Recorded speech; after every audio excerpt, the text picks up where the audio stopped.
က်ကူနဲ့လှုပ်ထားတဲ့ကောင်လေးတစ်ယောက်ဟာ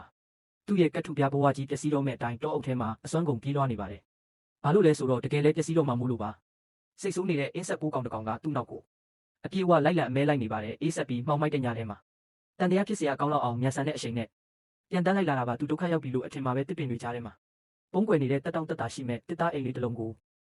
သူမမျော်လင့်ပဲတွေးလိုက်ရပါတယ်။စူးစူးဆိုင်ဆိုင်စိတ်ဝင်စားပြီးအသက်တွေလည်းအလိမ့်လိမ့်ရှူရင်းသူအထဲကိုဝင်သွားခဲ့တယ်။လှုပ်ဝက်ဆန်းပြတဲ့အုတ်ထုပ်ကြီးတစ်လုံးစောင်းထားတဲ့တိတ်ဆိတ်တဲ့လူတစ်ယောက်ကသူ့ကိုဗာမေးဖို့မှမမေးပဲ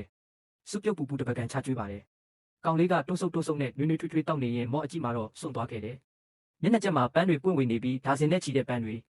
နူးညံ့တဲ့ပန်းပွင့်ဖက်တွေတောက်ပတဲ့အယောင်တွေနဲ့ပေါ့။ဒါဟာကောင်းကင်ဥယျာဉ်ကြီးတစ်ခုပါပဲသူဟာဆွဲမှတ်သွားပြီးမျက်လုံးအဝိုင်းသားနဲ့ရှောက်ကြည့်နေတော့တဲတွေအပြည့်နဲ့လက်တွန်းလက်တစည်းကိုမတော်တဆတိုက်မိသွားပါတယ်။အုတ်ထုပ်နဲ့လူကချက်ချင်းပြေးလာပြီးအချိန်မီဖမ်းထိန်လိုက်နိုင်တယ်။တဲထဲမှာတော့ပြည့်စုံပြီးအပြစ်ပြောစရာမရှိတဲ့ပန်းတစ်ပွင့်ရှိနေပါတယ်။အဲ့ဒီလူကကောင်လေးကိုအိုးတစ်လုံးနဲ့စမ်းကြဲတဲ့အနံ့အသက်တစ်ခုပေးပြီး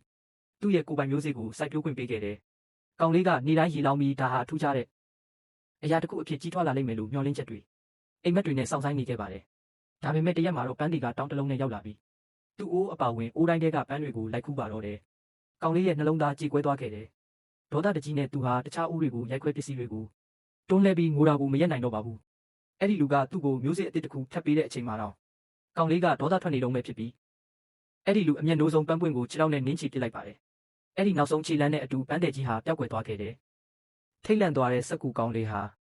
သူလှုပ်ခဲ့တဲ့အမားကိုပြန်ပြင်ဖို့ကြိုးစားပေမဲ့